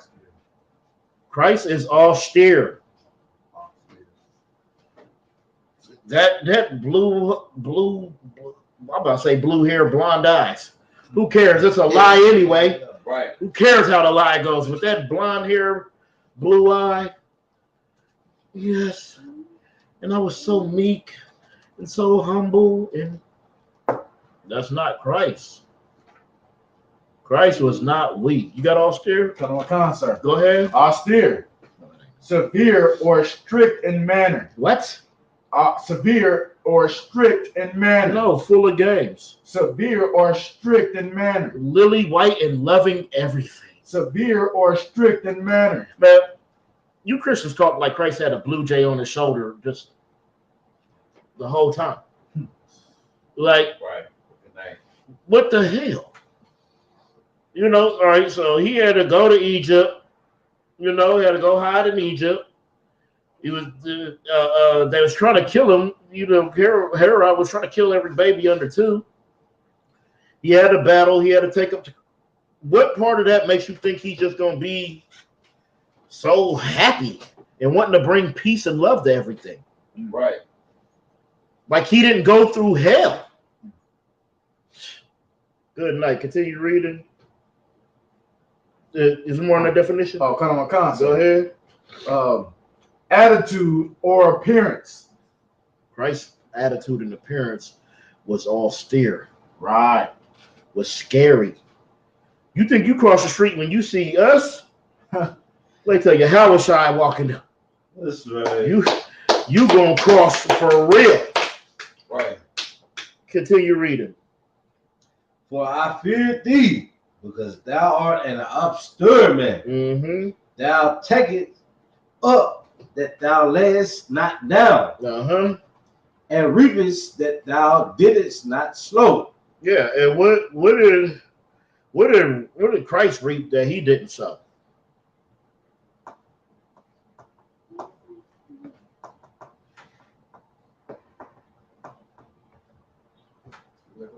What did Christ reap that he didn't sow? Go ahead, Tamaki. Oh, so I'm gonna give his brothers a chance. I've been asking them everything, but it's too many examples. But what's the biggest example? Yeah, he said the biggest. Yeah, the biggest. What's the biggest thing that he did? Gave his life For his brothers, and he did not sin. That's right. Like, so I can live? Right. Who the hell am I? I'm not worth living. Right. You know, when it comes to Christ, like, yeah, you was perfect in this hell. Perfect. They always trying to cut him. They always trying to confound him. Them Sadducees and the Pharisees was always trying to think of the right question to try to confound this man. You know, like even when when he had to tell them who had not sinned, cast the first stone in. Christ could have cast a stone. Right. He didn't sin. They just wanted to confound, and that's what they do to you. When you at camp, they don't know anything. They're just coming up trying to find the right question to confound you. Right. So they could just say, nah, see, you guys are wrong. Yep. You know, that's their whole goal, is to try to knock you off the square that you stand on. Right. And they feel like if they could ask the right question, that's why they always come up so sweet. And go ahead. So like I didn't interrupt, but not because what you're saying is heavy. Like that's exactly what you're saying is so true. Whenever they come up to the camp, whenever they come up to the, you know what I'm saying, the real priests and prophets of the Lord in our HBK, they try to confound you. And that's why when they can't confound you, they're gonna say what they gotta say and then just walk the hell off. Right. Right. And what you're saying too, also, you see the example of this right in the movie. I think it's Barack Obama's biopic, right? And they have the ISUPK. Oh, right. I seen the little clip. Right. In the movie. Right. And they have ISUPK in the movie, but they have Barack Obama coming up to the camp and confounding the ISUPK. Right. Like, you understand what I'm saying? Because that's in a Christian's mind, that's what they think. They think that they can come and confound the men of the Lord, man. Right. But they can't. You know what I'm saying? Right. They can't. What you saying is that I envy you. Right. And that's why they come up to you just so smooth, like I want to be your friend. Right. And then that's why they always ask you loaded questions. Yeah. They're gonna compound and ask you loaded questions. Right. Because they try, and that's why we always tell you, well, let's deal with this first. No, don't jump over there. That's something new. Right. What are they gonna say? No, that's not new. That's the same thing I'm talking. No, it's not. Asking your loaded questions, trying to confound us. It's not going to happen. Where are we at? Yeah, Luke chapter 19, verse 21. All right. No, give me Luke 22. 19 and 22. Verse 22. It's like, and he said unto him, out of thine own mouth will I judge thee, thou wicked servant. Thou knewest that I was an upstart man, taking up that I laid not down, and reaping that I did not sow. All right, continue. Verse 23. Wherefore, then. Oh no, go ahead and drop down to 27.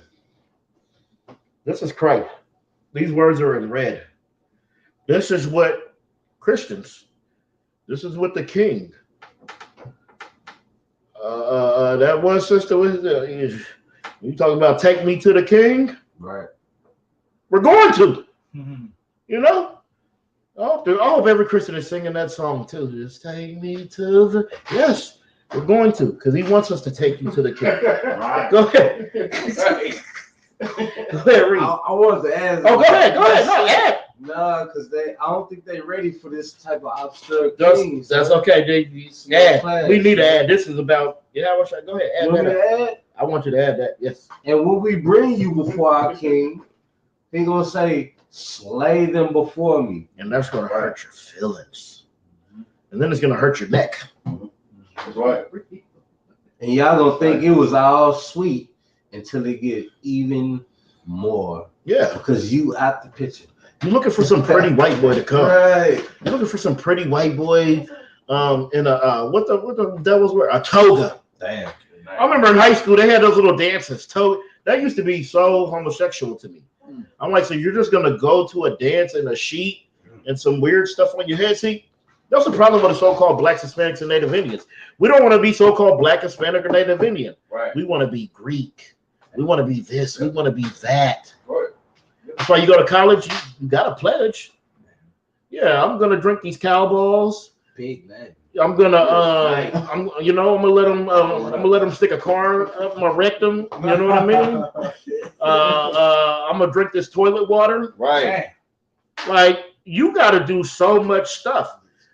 Yeah, you get spanked and those little purple cats. Damn. Them purple cats. There ain't no difference between them and IUIC. They dancing around doing their little pledges with they ass out. It's like, what are you doing? You're doing this so you can be a Greek? Right. Why don't you be an Israelite? That's right. God damn it. Why don't you be a part of your culture? That's a part of your nation? Why don't you raise your brothers up?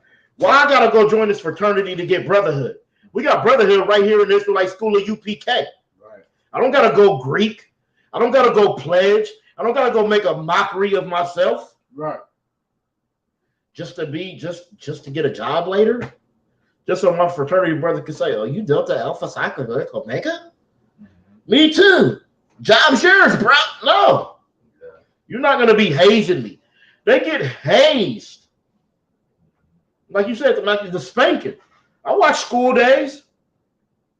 They doing that to the brother. They doing all men. Like, for you to become a part of a fraternity. It's like you become a part of any of the white man's fraternities. Right. You want to become a part of the hip hop fraternity? You want to make big money? What do they want? Well, they want homosexual acts from you. They want to demasculate you, put you in a dress, and they want to haze you. You know what I mean? That's how you get to this position. Hey, it happened to all of us. Why does it take that? Why does it take some weird stuff happening to me for me to be a part of this culture? That I just never understood it. I used to always watch it, even when you watch those movies and cats in college. Go ahead. It's like, why should I defile myself or do things that's not according to the Most High just to have brotherhood? Right. Because you and everything about what you just said, clap it up for that, brother. That's right. Because everything you just said, not only just for the Most High, you'll go pledge and be doing stuff that you would have never did in your family. Right. Nobody in your family ever do that. Right. You know, nobody in your family gonna eat this weird stuff, do this weird stuff, live these weird ways. But you're doing it just so you could be a alpha, a mega, a psi, a delta, a this, a that. Our sisters too. And some of them chicks joining sororities, those devils be having you do some weird stuff. You might have a blow bang. You might have to blow off 5 or 6 guys. Good night. And they all done it. Right. Just so you could be a part of this sisterhood? Well, you a sister, I ain't gonna say. You coming to Israelite School at UPK, you only got to do those things with your man. Right. Okay? Right. Goddamn. You know? But for real, you don't go off to be called Greek. Right. Like, so I gotta go defile myself. I gotta go make myself lower just so I can be called another thing that I'm not. Right. You're already called an American. You're already called an African American. You're already a Puerto Rican. You're already a Mexican. but you want to go be a Greek too. You want to go be, and these fraternities, I don't care what it is. You want to get in Hollywood, you're going to do what their fraternity tells you. Right. They demasculate all their men. They make them wear a dress for a reason. They making them do this for a reason. And that's just what's so heavy about it. And we don't understand because it's natural. It's just a part of our life. You know, it's a part of our life. Like I was talking to the one chick, and then we was talking about she said, no, my man only has eyes for me. He's loyal. He's like, yeah, he looks at other people, but he wouldn't dare touch another one because I said, what? How does that make him loyal? Who told you that that's loyal? Right. Who made that rule? We got to understand that comes from the Greeks. Right. They were always at war having sex with each other, and they would have sex with their wives like once a year, trying to just create one child to procreate. Right. And they like their women to look kind of manly. That's where monogamy comes from. That's not a natural thing. And then you got brothers pulling their hair out, wondering like, why did I cheat on her? But I love her so much. I'm like, why can I not? Why can I just not do it? It's not in your damn nature. You are living. That's why you can't follow none of this way of this devil. None of the ways of your enemy, because it's not you. Right. It's not in you. It's not innate. It's not in your culture. Just like a woman. When a woman's when our women are acting like whores, that's not natural for them. Right. They don't really enjoy that. They hate themselves for being whores. Yeah. You think Susie hates that she's a whore? No, she loves it. And she doesn't give a damn who knows about it. It's us that when we go against our customs, against our ways, it's weird. It's always demonic. It's a demon right there just straying you off of where you need to be. Right. Because you fighting your man over another woman, that's not even no business. Like what the hell is you worried about her? Right. You know? I'm gonna be where the macaroni is more cheesy. Okay? Who cooking where the chicken is more fluffier? All right? You worried about the wrong things. You just be the best you. You know? You just be the best. You just do what you're supposed to do. Right. So this man can do what he's supposed to do. It's hard for one person just to do. You know, it takes everybody. Okay? We all have to step up to the plate. We all have to do our part. Right. And we gotta know our parts. We all were made for a reason, for a purpose. Okay? We all have a purpose. As a man, I know my purpose. As a rib, as a wife, my rib knows her purpose. She doesn't try to be the man, just like I don't try to be the woman. I'm not. Damn right. So we get that understanding. Continue reading. Read that 19 to 27. Because this is what Christ is going to say, Christians. Sorry to burst your bubble, but not really. It's the book of Luke, chapter 19, verse 27. Mm-hmm. But those my enemies, which would not that I should reign over them. And and that, not that you should reign over them. You know how Christ can't reign over you? YOLO. You know how Christ can't rule over you? Oh, you do you. I'm going to do me. You should never do you because you are a dumbass. Right. I never do me. Anytime I just do me, it's dumb. I'm going to do something dumb because I'm just doing me instead of doing the Lord. Instead of doing the law, statutes, and commandments. Okay? Right. Continue. Bring hither. Salakia. Let me start that over. Yeah, go ahead. But those my enemies, which would not that I should reign over them, bring hither. And slay them before me. What? Slay them before me. That's what Christ is going to do. If you are not in this body, and Christ comes, you're going to be brought hither, enslaved before him. There any questions that rose up? Any questions in the room? Any questions rose up in there? Sir. All right. Read that one that you have from me. What you got? What you got? John 2. Yeah, read that. One more thing about Christ. And then we're going to close it out. All right. We're going to go to the book of John, chapter 2, verse... we're going to start at, sir. 15? I just want to get to where he beat them out.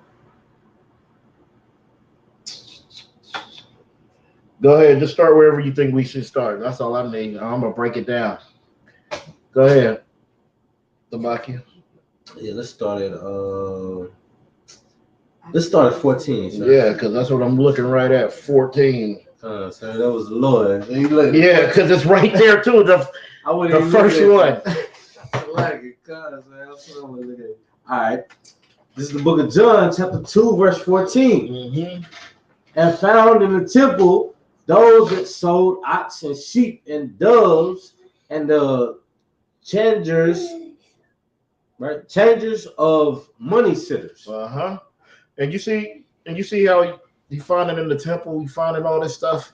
Like, that's what you find in these Christian churches. I remember I went to the church and then we donated all this stuff for the homeless, you know? And then all of a sudden, a couple Sundays later, my bishop is selling these plates downstairs to us. Like, we donated the damn food. Why is it being sold to us? Yeah, keep going. Yeah. During the Passover. Good night. Yeah, that'll get you. That'll get Christ on your helmet.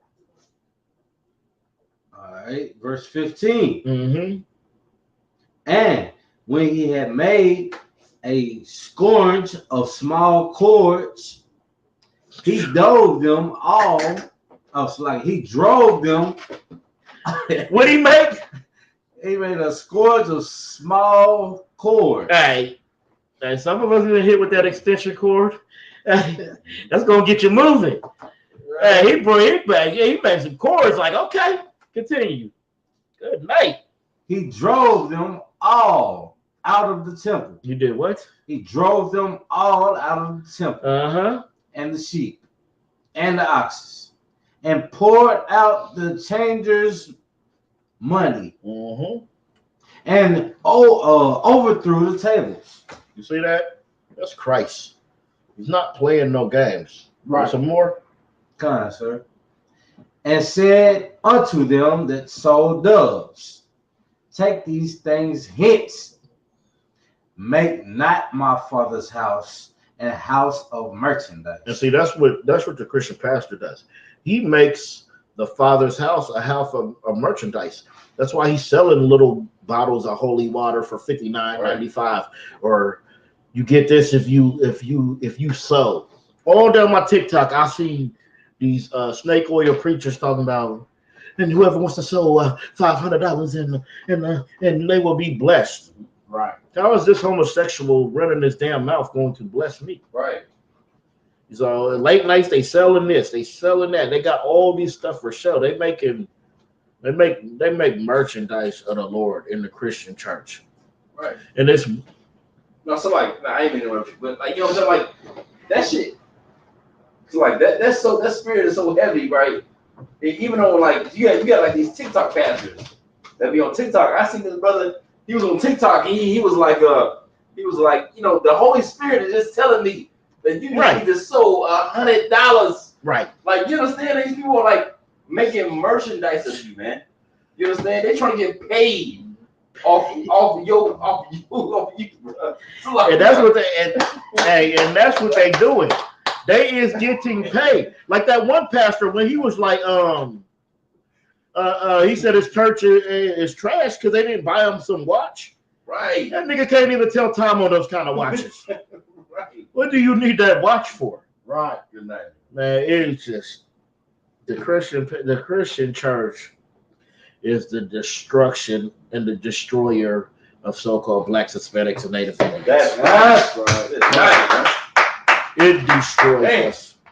Like it takes us so far away from God. Like I used to think being a Christian, I was closer to God.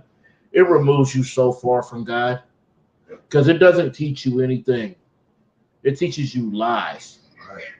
Like how they gonna say that God loves everything? Like they just teach you everything wrong, and it feels so right to you.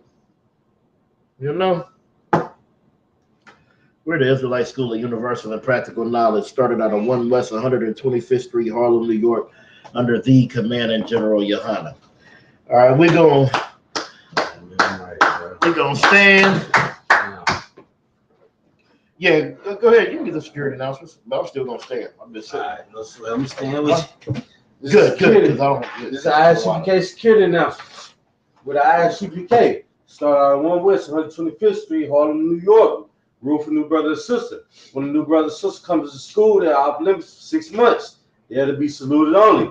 They're here to share themselves in the world. If they need transportation, the teacher will arrange it. After 6 months, if a brother or sister has an interest in a particular person, he or she must get permission from their head to speak to a brother or sister. There's another 6 months in which the brother or sister will court each other.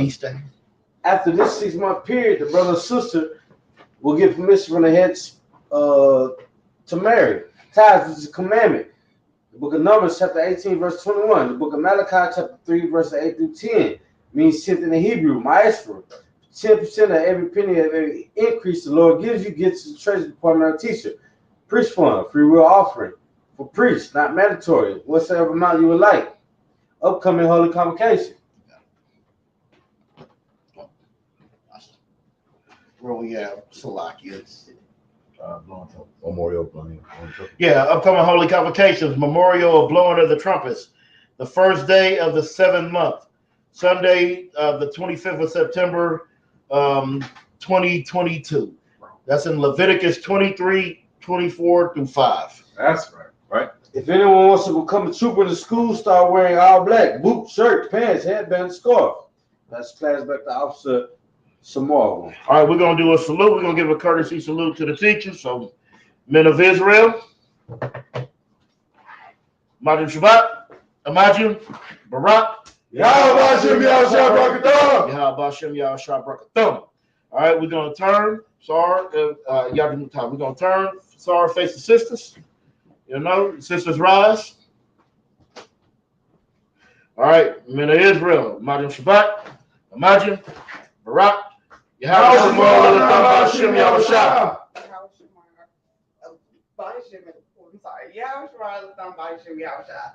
All right, Maji and Mata. Class dismissed. I think I was thinking about it a little bit.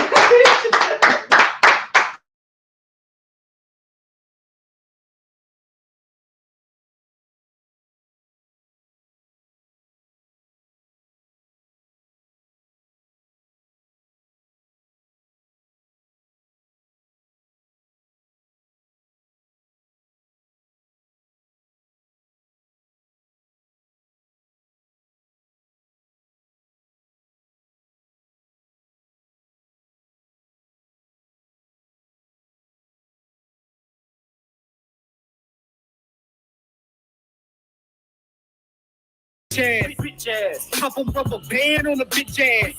The fuck a nigga saying I don't trick cash. Let's slow the car down while I ride down the I-95, thinking about my daughter's eyes on some real shit. My partner caught a case. Yeah.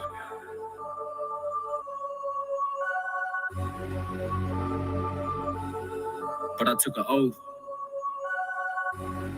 that I'ma stand up and blaze the truth on any motherfucker. Yeah. Hey, bury me a priest. Up at night, I never sleep, contemplating how to set my people free. Bury me a priest. Revolution, I be moving, got the feds, get a virus in these streets. Nigga, bury me a priest. Restoring honor to my dad's name, he died before he ever got to see. Bury me a priest. If it's devil, rest in peace. Tell my kids that it died on his feet. Bury me a priest. So cold-blooded, but the hoes love it. Posted with the low stugging.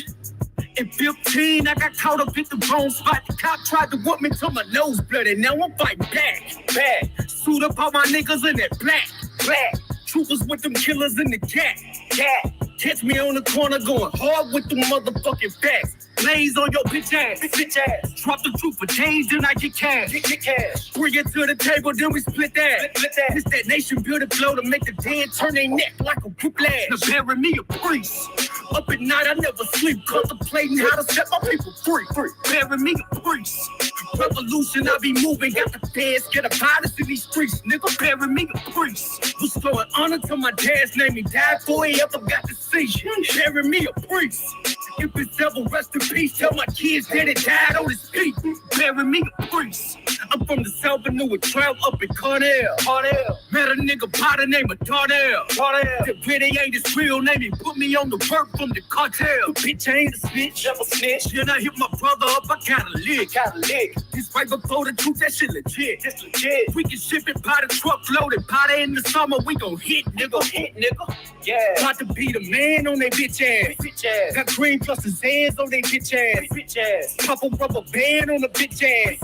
The fuck a nigga saying, I don't kick cash. Let's slow the car down while I ride down the I-95, thinking about my daughter's eyes on some real shit.